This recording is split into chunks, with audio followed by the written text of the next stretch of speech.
recebi essa missão, eu fiquei um pouco sem saber para onde que eu ia. Porque a gente ouve a mesma história, né, que é uma história magnífica, mas desde que nascemos. Eu falei assim, Senhor, o que o Senhor quer falar? Para onde você quer que eu vá? Para onde você quer que eu não vá? E me direciona. Eu fiquei esperando, e ele foi dando nas parcelas, assim. Eu acho que ele foi dar tudo mesmo hoje à tarde, tanto que eu estava até um pouco nervosa, porque tinha coisa ainda que eu estava processando, que não deu tempo de processar. Não tenho muita prática com essa forma de servir. Mas beleza. Eu vou orar, né? Oração não quer demais. Senhor, estamos aqui mesmo, Pai, e eu peço que o Senhor nos direcione para o caminho onde você quer que nós vamos. Eis-nos aqui mesmo como adoradores, Senhor. Nós estamos aqui não por nós mesmos, mas por Ti. Então, abre os nossos corações. Amém. A gente sabe que o nascimento de Jesus vai falar ali no Novo Testamento, vai falar um pouco nas coisas messiânicas, nos salmos messiânicos e tudo mais, mas a verdade é que a Bíblia inteira, ela aponta para Jesus. Todo o Antigo Testamento, ela vem apontando para Jesus. E aí eu falei assim, eu tem mais conteúdo nisso aí, né? E aí que fui tentar, eu gosto muito do estudo da tipologia, que é quando você pega algo no Antigo Testamento e pega o tipo dele no Novo Testamento, que vai ser a mesma figura. E Jesus, sendo o principal da Bíblia, ele tem muitos tipos. E muitas coisas que apontam para ele. Existem inúmeros salmos messiânicos. E existem pessoas que vão apontar para ele também. Um exemplo dessa pessoa que a gente conhece aqui, né, é Isaac. Isaac foi resultado de um milagre. A mãe dele não podia ter filho. E Jesus foi resultado de um milagre. Isaac, ele foi levado para ser um sacrifício. Jesus foi um cordeiro que morreu por nós. Isaac levou as lenhas do seu sacrifício nas mãos. Jesus levou a cruz nas costas. Então, a gente consegue ver que Isaac é uma ponta para o tipo Jesus. Tem Moisés também. Em duas partes da Bíblia, falam sobre morte de crianças em massa. Moisés e Jesus. Quando Moisés nasceu, Faraó mandou matar todas as crianças, e quando Jesus nasceu, Herodes mandou matar todas as crianças. E o Moisés, ele foi escolhido para libertar o povo do Egito e levar para a Terra Prometida. E Jesus veio à Terra para tirar a gente da escravidão e do jugo do pecado e encaminhar a gente para a nossa liberdade e para a nossa Terra Prometida, que a gente anseia. Só que o engraçado é que o povo Israel, ele tinha completamente noção de tudo isso. Eles sabiam a respeito disso, eles sabiam a Bíblia, eles sabiam dos salmos messiânicos, eles sabiam dos profetas que falavam a respeito de um Messias, de um Redentor, de um Príncipe da Paz que viria para salvar. Eles sabiam dessas histórias eram propagadas, era cultural deles contarem as histórias uns para os outros. Então eles sabiam, eles esperavam uma pessoa. Lá em Mateus 2:6, que retrata a respeito de Malaquias 5:2, Mateus 2:6, diz assim: Mas tu, Belém, da terra de Judá, de forma alguma és a menor em meio às principais cidades de Judá. Pois de ti virá o líder, que como pastor conduzirá Israel, o meu povo. Isso aqui foi Malaquias que falou. Então, foi um profeta, não estava a respeito, foi citado no Novo Testamento quando eles estavam querendo descobrir, Herodes estava querendo descobrir onde estava Jesus, aí que estava apontando para Belém. Mas isso aqui foi tratado pelos profetas. Me remete a outro ponto. Antes do nascimento de Jesus, houve o período interbíblico. O período interbíblico foi um momento de silêncio de aproximadamente 400 anos.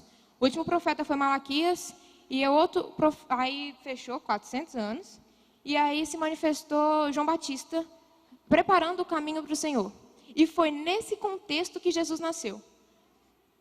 Eu não sei vocês, mas logo que me converti, eu estava no primeiro amor, no fogo, assim, buscando pra caramba, e o Senhor falava comigo, eu falava com Ele. e a gente trocava umas ideias, assim, e trocava mesmo, a gente conversava, a gente tinha muita intimidade.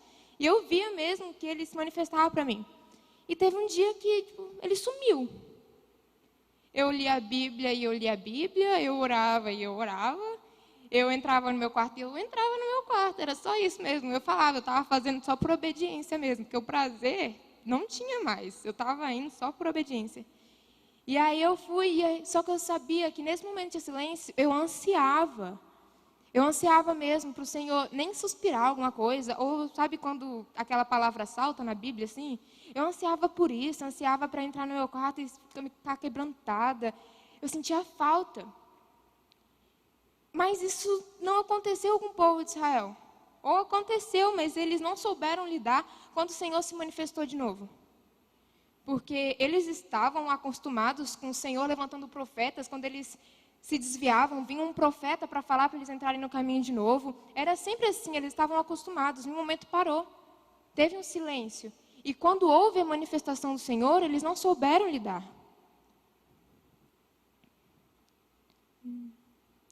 Eles sabiam, porque eles tinham conhecimento do Antigo Testamento. Eles viram e ouviram, porque as obras que Jesus fazia saía repercutindo por todas as cidades. Jesus era conhecido antes mesmo de chegar na cidade. Então eles ouviram e viram, mas eles não acreditaram. Eles não receberam. E aí entrou os gentios. Os gentios o receberam.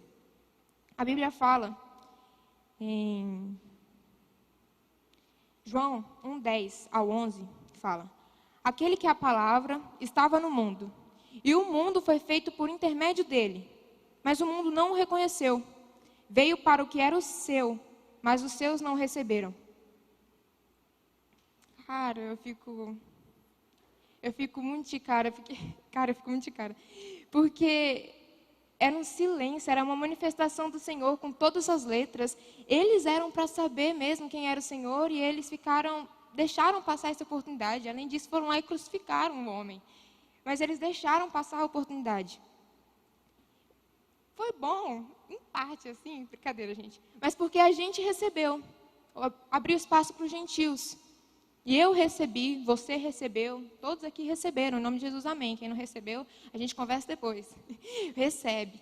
Mas a gente o recebeu. Mas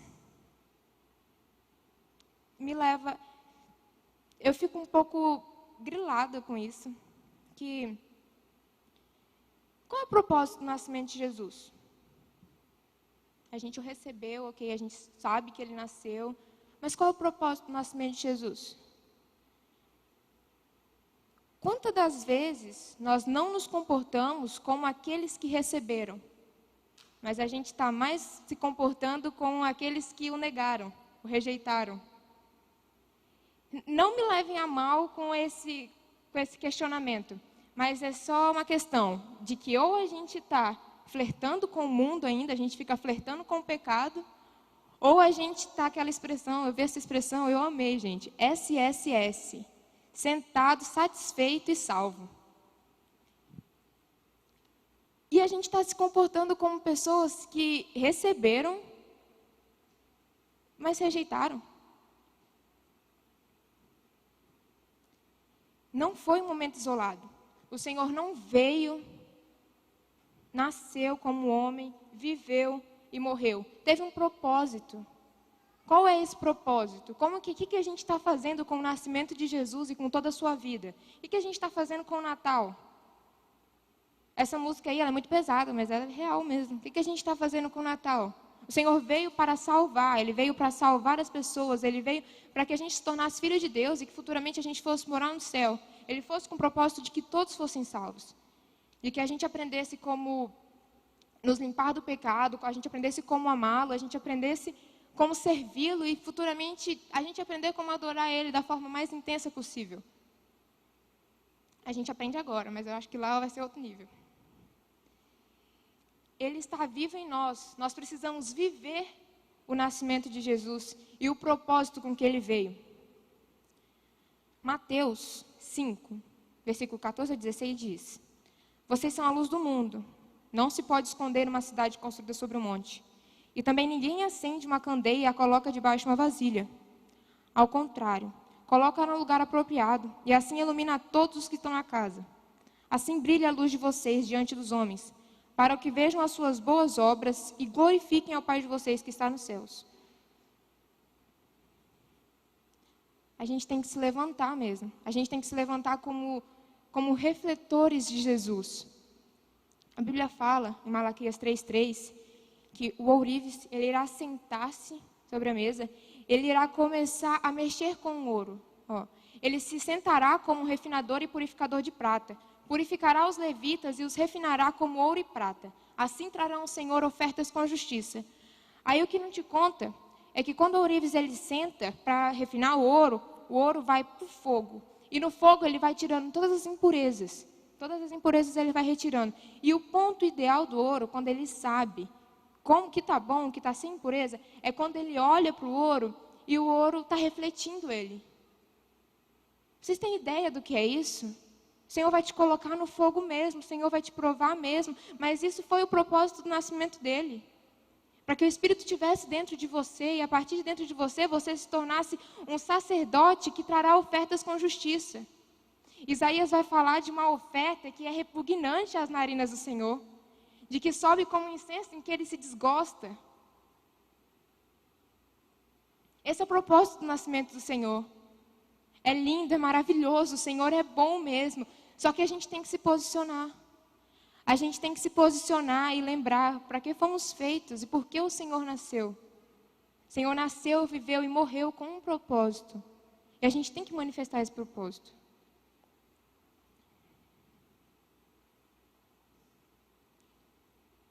Devemos receber Jesus em sua integridade. Jesus, ele é rei, ele é amor, ele é Senhor, ele é filho, ele foi servo, mas hoje ele é Senhor.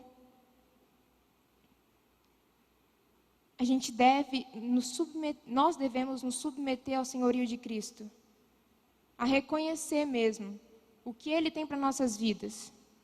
É aquele negócio mesmo de que Pedro, vou colocar aqui, eu gosto muito da figura de Pedro. Acho que se eu fosse um discípulo, eu acho que seria Pedro, porque eu super me vejo pegando uma espada e cortando a orelha do soldado. Mentira, me vejo assim. E Pedro foi isso mesmo. Ele foi e estava lá tranquilo, falou assim: não, Senhor, eu te amo demais, não, Senhor, eu te amo muito mesmo. Não, Pedro, tu vai me negar 3 vezes. Não, Senhor, eu te amo. Não, Pedro, tu vai me negar 3 vezes. Não, Senhor, eu te amo. E aí ele foi lá, o bendito foi avisado, e foi lá e falou que não ia fazer, foi lá e negou 3 vezes. Só que eu diria que isso foi uma parte mesmo de sondar o coração de Pedro. Só que ele fala uma coisa que eu acho que é a gente mesmo, quando a gente conhece mesmo e reconhece o nascimento de Cristo em nossos corações. Em João 6, do 68 ao 69, Pedro diz: Senhor, para quem iremos? Tu tens a palavra de vida eterna. Nós cremos e sabemos que és o Santo de Deus. Galera, é isso. É você olhar para Cristo, olhar para Jesus e não ver outra oportunidade, não ver outra escolha. Não tem. Não tem. É você olhar para o Senhor e falar assim: só tem você, Senhor. Se não for você, eu não sei o que vai ser. É isso. É se posicionar. Pedro era doido. Realmente, Pedro, ele deu umas vaciladas. Mas quando ele chegou e falou isso, e o Senhor, e ele voltou para o barco, quando Jesus morreu, Pedro ficou sem saber o que fazer, e a primeira coisa que veio na cabeça dele foi que eu vou pescar, né? Não sei mais o que Jesus está fazendo aqui. Ele se esqueceu do que o Senhor tinha falado para ele, e ele foi pescar. Mas quando Jesus apareceu para ele de novo, ele fez um posicionamento. Ele tomou um posicionamento e ele deixou os barcos. Ele afundou os barcos. Não tinha para onde ele voltar. Tem para onde você voltar? Se o seu plano A, que é Jesus, não der certo, você tem um plano B? Cancela o plano B, cancela o plano C, cancela. olha para o Senhor e grita para Ele mesmo, para onde eu irei? Não tem para onde ir, só Tu tens palavras de vida eterna. O receba verdadeiramente, reconheça o propósito do nascimento de Cristo. Tome Ele para si mesmo, toma a posse dEle e fala, se não for isso, eu não quero. Eu já afundei os barcos, Senhor. Os barcos estão afundados, galera. Não tem mais para onde voltar.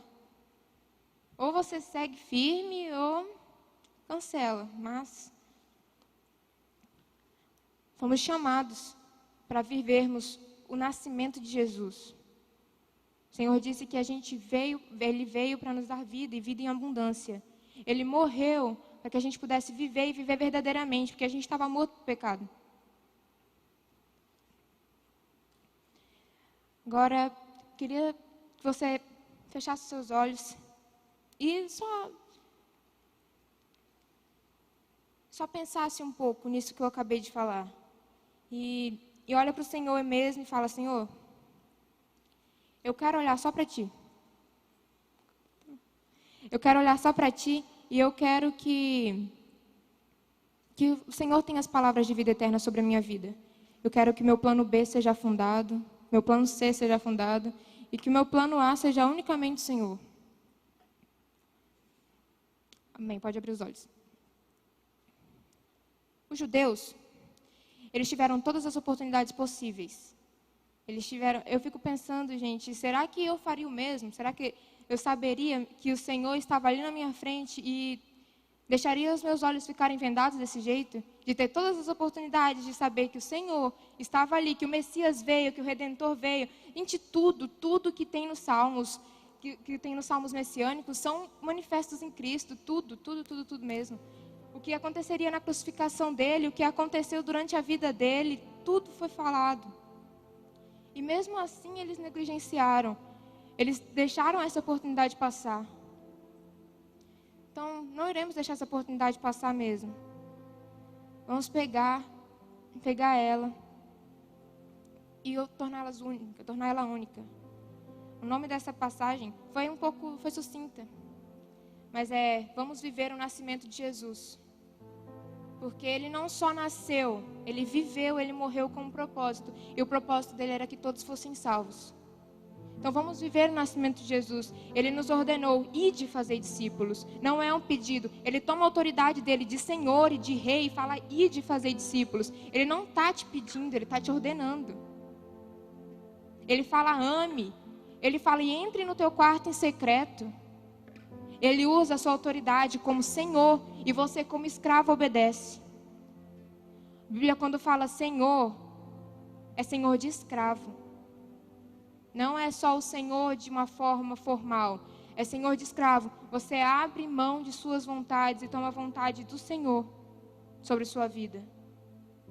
É difícil, gente, é osso, mas é aquele negócio, não tem para onde a gente voltar. Eu estava até conversando com o Douglas ontem, que esses dias não, faz um tempinho que eu estava lendo, que quando fala que, em 1 João que fala, jovens, eu vos escolhi porque vocês são fortes, ele está falando de uma maturidade espiritual. De jovens, eu vos escolhi porque vocês são fortes, vocês não dão lugar para o maligno. Porque não tem mais essa oportunidade de voltar para o maligno. Você já passou dessa fase. Já passou dessa fase de ficar flertando com o mundo? Passou dessa fase de ser SSS? Salvo, satisfeito e... Eita, eu esqueci. Salvo, satisfeito e sentado. É, verdade. Você já passou dessa fase. Então toma posse do nascimento do Senhor na sua vida. E viva o nascimento de Jesus. Amém. Vou orar. Senhor, obrigada, Pai. Obrigado pela Tua palavra. Nós sabemos mesmo que o Senhor é misericordioso e que fala aos nossos corações, Pai. Que essa mensagem ela venha cair mesmo em terra fértil, Pai, e venha crescer, venha criar raízes em nossos corações, Pai. Em nome de Jesus. Nós queremos mesmo viver com um propósito em Ti, Pai. Queremos olhar para Ti e falar, Pai, só Tu tens palavras de vida eterna. Não tem para onde eu voltar, eu não quero voltar para lugar nenhum. Eu já queimei, já afundei todas as outras oportunidades, Pai. Eu reconheço que o Senhor nasceu, viveu e morreu com um propósito, e eu quero fazer parte disso. Eu agradeço a Ti, Pai, e peço que o Senhor me ajude, porque sozinho eu não consigo, mas a parte a parte que depender de mim, me ajude a me posicionar, Pai. Em nome de Jesus, amém.